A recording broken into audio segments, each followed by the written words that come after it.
All right, guys, so why did I bring you all here, right? We're all coaches at the TurboTech facility, and we want to educate the general public in a little different way, right? We see people in lessons before the season ends, and then when the season begins. And in the off season, we just don't see them as much. Why is that? And what could the bowlers do, even if it's not coming to see us as coaches, but what could they do in the summer to better themselves before the next season? Well, I think obviously summer being kind of the off season, you want to set some goals for yourself. Maybe some long-term goals and some short-term goals. Also think about, did you meet your goals from the year previously? Did you have some shortcomings? And when you're setting your goals, I think it's very, very important to set the bar high with some goals. You may not necessarily meet all your goals, and that's okay. But also set some goals for the up and coming season. What do you want to average? How many tournaments would you like to win? It can just be about anything that you'd like. We all have different goals. Everyone has a different bar that we'd like to reach. And you're not gonna meet every single goal. So, give yourself some hard goals and give yourself some, easier goals. Yeah, and it's totally okay to not always reach your goals. Absolutely. Like that's why they are what they are. You just Whole reach for learning them, process. and you hope to get to them for Right. sure. Yeah, so mine is bowl. We're in the Midwest, right? And I Yeah. hate when somebody comes to me in August and they're trying to prepare for the season and they haven't thrown a shot in 3 months. Right. I get it. It's a long season and you want to put the bowling balls away.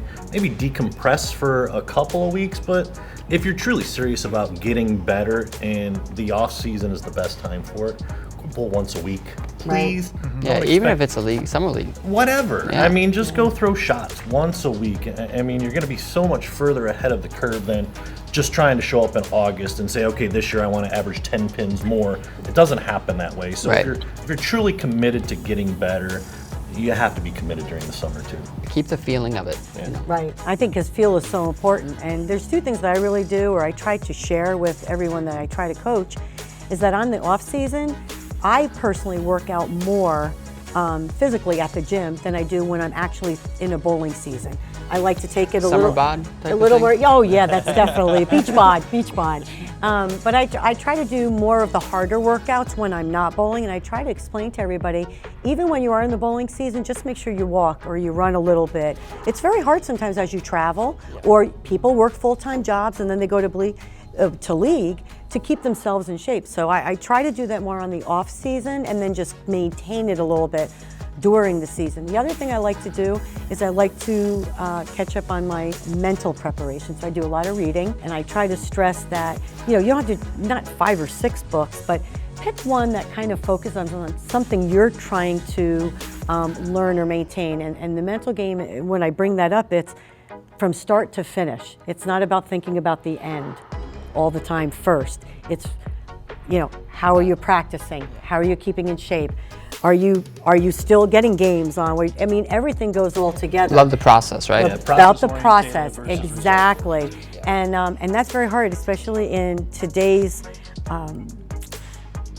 dynamic with the younger generation. They're very much results oriented, and it's very hard to change that train of thought. So I think by reading some of the mental books that are out there, it kind of gets your mind in a different frame and teaches them a little bit slower so that they can grasp it at their own speed. In the summer and the off season, even if I'm not bowling as much, I'm watching plenty, because the more you think about it, even when you're reading a book, you're thinking about how it correlates to your own game. Watching somebody else bowl. If I'm watching Chris on YouTube from the Masters, go watch it. You take something from it. You learn something from each little thing you watch, and you can get information, and it'll make you better in the long run. Just a little bit here and there will go a long way when it comes to not taking the whole off season off. Right. So, well, that was good. Thanks, guys. Those are some good tips, and I hope the general public likes it.